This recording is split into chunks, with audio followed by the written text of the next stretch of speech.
بسم اللہ الرحمن الرحیم۔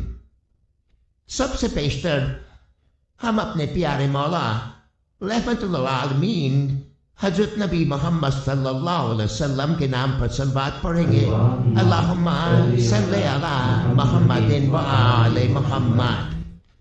دینداروں، مولا نے فرمایا یہ ناندی اور یہ مہمانی ہمارے لیے ہے، غریبوں کے لیے نہیں ہے۔ اگر ہم معاہدین صاحب سے بھی پوچھیں تو وہ بھی یہی کہیں گے کہ غریبوں کے لیے نہیں ہے، یہ مولا کے لیے ہے۔ دینداروں، میں آپ کو چھوٹا سا ایک داخلہ سناتا ہوں کہ ناندی اور مہمانی کی شروعات کیسے ہوئی۔ حضرت امام سلطان محمد شاہ پہلے گاؤں جایا کرتے تھے، گاؤں میں فیملیز سے ملا کرتے تھے۔ فیملیز ان کے لیے گفٹ کا انتظام کرتی تھی، کھانے بناتی تھی۔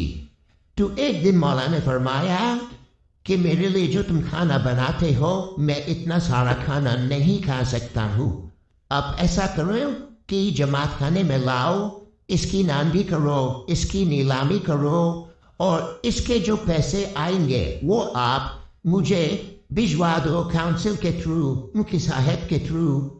جماعت نے ایسا ہی کیا، گھر میں جو بھی بناتے روز بنا کے جماعت خانے لے جاتے، مولا کے لیے دیتے۔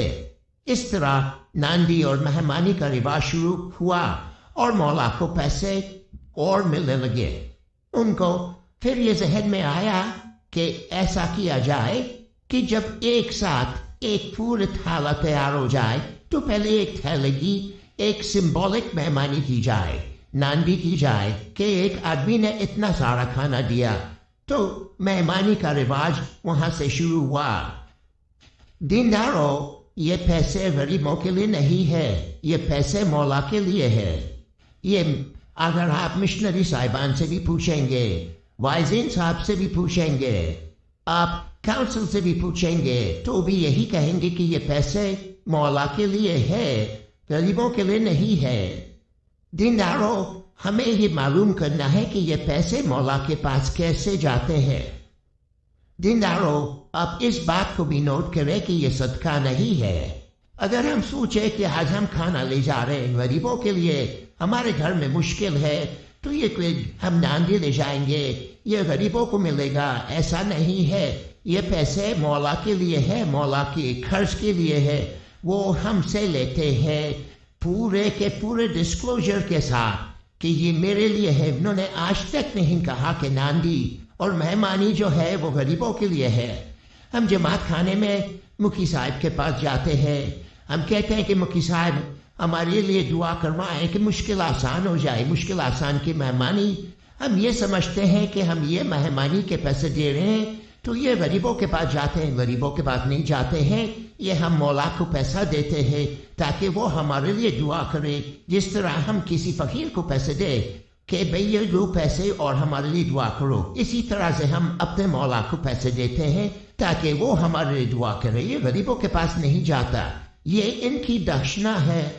آپ تھوڑا اس بات پہ غور کریں۔ دینداروں، ناندی مہمانی صدقہ نہیں ہے، خیرات نہیں ہے۔ اگر ہم اپنے آپ کو مسلمان کہتے ہیں، افغانی اپنے آپ کو مسلمان کہتے ہیں، تو صدقہ اور خیرات کے بارے میں قرآن پاک میں پڑھے۔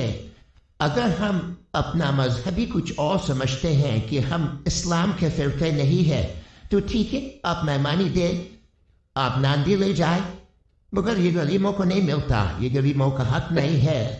آپ خیرات صدقہ قرآن پاک میں پڑھیں کہ خیرات کے حقدار کون ہے، صدقے کے حقدار کون ہے۔ صدقہ بلاؤں کو ٹالتا ہے۔ جب کوئی مشکل آئے آپ غریبوں کو کھانا کھلائے، کوئی غریب لڑکی کے لیے شادی کے لیے پیسے دے، ایجوکیشن کے لیے پیسے دے، وہ آپ کا صدقہ خیرات اللہ قبول کرے گا۔ یہ اللہ کے پاس نہیں ہوتا، نہ صدقہ قبول ہوتا ہے نہ خیرات قبول ہوتی ہے۔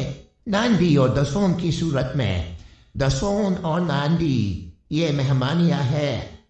مولانا حاضر امام ہم سے ڈسکلوجر کے ساتھ لیتے ہیں، لیکن ہمیں سمجھ نہیں آ رہی کہ ہم یہ صدقہ دے رہے ہیں کہ ہم زکوٰۃ دے رہے ہیں۔ دینداروں، آپ بائزین صاحب کے پاس جائیں، آپ ان سے کلیریفیکیشن لیں جو میں نے آج آپ کو واز کی ہے. آپ یہ باز ان کے پاس لے جائیں اور پوچھیں کہ یہ مشنری صاحب صحیح کہہ رہے ہیں کہ غلط کہہ رہے ہیں.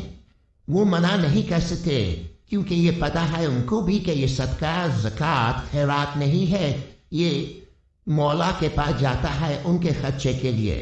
پلیز آپ پڑھیں قرآن پاک کو اور دیکھیں کہ صدقہ کیا ہے، خیرات کیا ہے، زکوٰۃ کیا ہے. اب مسلمان کہتے ہیں نا اپنے آپ کو، تو آپ پلیز دیکھیں کہ صدقہ خیرات کیا ہے اور قرآن کے مطابق پیسے دے تاکہ اللہ اس کو قبول کرے.